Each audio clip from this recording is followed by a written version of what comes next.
All right, folks, here we go. Chapter 3 questions. So in the second chapter, I'm just going to scroll up a bit here. In the second chapter, we saw the establishment of the Iron Curtain, right? Churchill gives a convocation speech while in America. He warns of the Iron Curtain going up. We see the Soviets want to expand their sphere of influence to the rest of the world at the expense of, obviously, the American sphere of influence. We see the United States of America establish their policy of containment in response to the expansive tendencies of the Soviet Union. President Truman comes up with his Truman Doctrine, the promise of help to any nation in post-war Europe as long as they stay away from the evil Red Bear.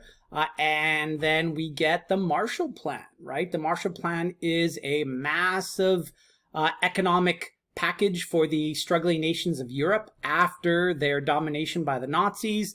$17 billion pumped into the European economy to help rebuild factories, to get people working again, to give fishermen nets, to get Italian automobiles rolling off the assembly lines again.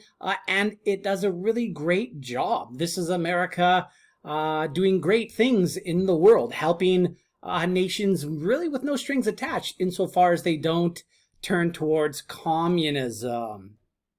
And of course, the Soviets denounced it, right? And then we see the partitioning of Germany between East Germany and West Germany. West Germany has the US, Great Britain, and France. East Germany has the Soviet Union controlling it. Inside East Germany, we have the city of Berlin, which is further subdivided between West Berlin and East Berlin. West Berlin has America, the UK, and France. East Berlin has the Soviet Union. So what we see very quickly is Stalin wants the Western imperialist pigs out. He wants them out of his East Berlin and his East Germany. So he enacts the Berlin blockade, trying to starve them into submission, cuts off road, rail access, turns off the power. But Truman says, we're not leaving, baby. We are staying. We're not going to tuck our tails between our legs like a scolded dog and go hide underneath the bed, right? And whimpering like a little puppy. So the response of America to the blockade is the Berlin airlift that lasts for 15 months. 277,000 flights, in and out, in and out, in and out. Every 3 minutes, a plane left West Germany and landed in West Berlin to basically save that city. And Stalin relented after the 15 months. You know, after probably the first month, Stalin's like, okay, guys, you know what? Just give it up, right? Second month, he's like, geez, these guys are really resolute. You know, 6 months in, he's like, holy cow. 1 year down the road, he's like, geez, guys, like, come on, just give this up. And then eventually he's the one who pulls the plug on the entire operation, on the blockade. Now, we see then, of course, the creation of NATO in 1949, the North Atlantic Treaty Organization. Basically, that's Western Europe, who's a little bit scared of the Soviet Union, and also Canada and the United States coming together. It is collective security at its finest. And then we see the Warsaw Pact, created in 1950, if I'm not mistaken, right? It was created after NATO, and the Warsaw Pact is the Soviet Union and its satellite states, again, coming together under the auspiciousness of collective security. Important idea for you. And then we see the rise of Red China, 500 million, 500 million new communists on the planet. This is a failure of containment. This is not good. And that brings us to the third set of questions. So 1949 sucks for America, right? Russia turns red, the nation of China turns red, and then the Soviet Union, they test their first nuclear weapon and it works. They successfully detonate their first nuclear weapon. That's not good, right? If you're America, this is not good. And then in 1950, we see the invasion of South Korea by North Korea. After the Second World War, Japan occupied Korea before that. And the occupation of Korea by Japan was brutal. When Japan loses the war, Korea is divided between a North and a South Korea. North is controlled or influenced by the Soviets. The South is influenced by the United States of America. Now, this divided Korea wants to come back together, but they're not sure how to do it. So what happens is North Korea decides to invade South Korea.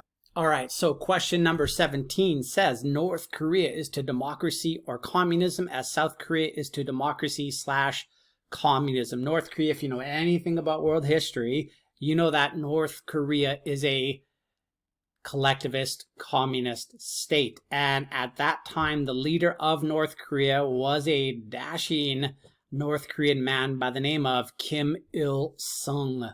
Kim Il-sung led a bunch of rebels into South Korea to try to unite the Koreas. And the second part of number 17, South Korea is obviously democratic, right? It is backed by the United States of America. Now, number 18 says, what is significant of the 38th parallel in what was once the United Nation of Korea? Which powers occupy the two sides of this parallel? So as I mentioned, after World War II, we see Korea be partitioned between a North and a South. So that 38th parallel is the demarcation line, or as it's called, the demilitarized zone, the DMZ, right? The DMZ.